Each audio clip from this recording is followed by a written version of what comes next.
Greetings, dear viewer, and welcome to Purposes Crossed, where I hope that people who are called by Jesus for different purposes cross paths and exchange ideas. We continue with our series of devotions on the Psalms, and today we are dealing with Psalm 4.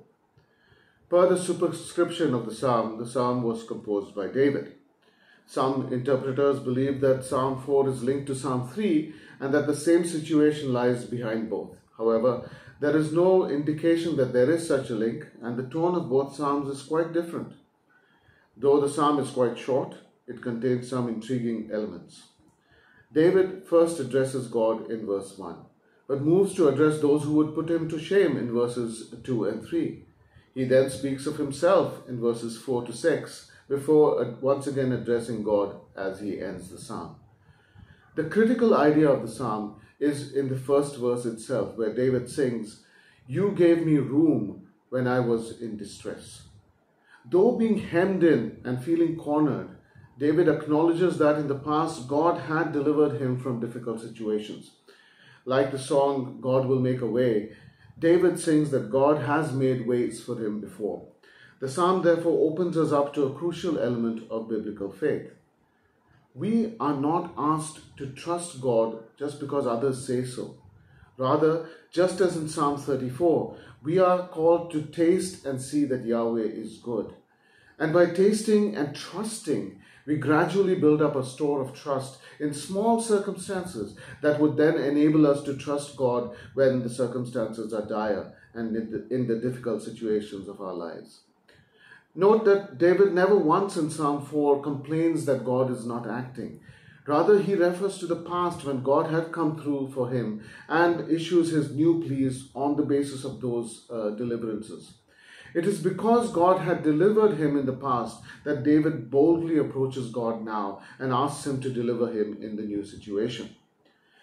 This confidence is revealed when David addresses those who are against him by saying, "Yahweh hears when I call to him." David has absolutely no doubt that God hears his prayers. And in the context of the psalm, hearing the prayer is synonymous with a favorable response.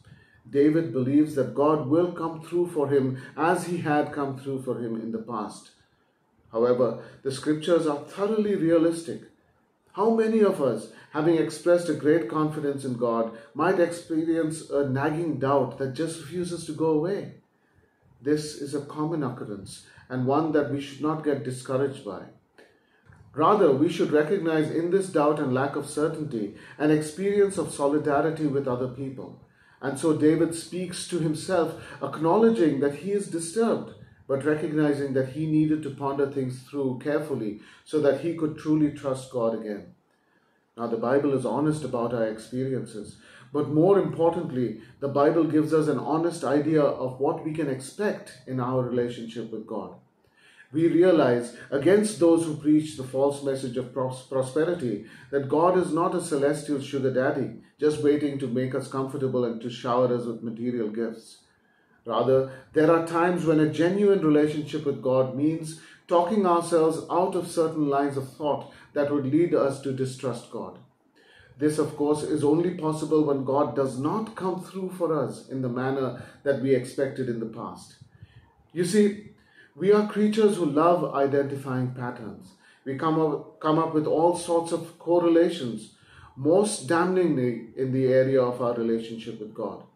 Because of God's present hiddenness, we are driven to thinking of ways in which we could predict God's response to a variety of situations. So when God has acted in a certain way, we make that to be a matter of expectation then.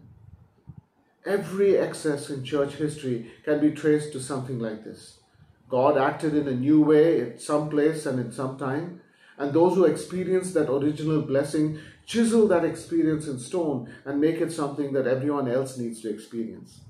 However, what we learn from Psalm 4 is that despite having experienced God's deliverance in the past, and despite expecting God's deliverance in the current situation, David was circumspect about his ability to trust God in the new situation. And this is because God is always free to act in different ways. He is always faithful, mind you, but his faithfulness looks different each time. When we look back at our lives, we will see this. While we were going through difficult times, we may have wondered why God was silent or why He had turned His face from us. But in hindsight, we recognize that God was still faithful, but that His faithfulness looked different each time. This is precisely how the relationship with God is built up. Since we never really face the same circumstance again, expecting God's faithfulness to look the same is unrealistic. And so Psalm 4 aims to develop in us the ability to understand that God deals with us in our lives and not through our imaginations. And since our lives, unlike our imaginations, are infinitely varied, God's faithfulness also takes infinite forms. And so we develop the ability to expect and accept this variety, which is the characteristic of a true relationship, by calling to mind how God has been faithful in the past.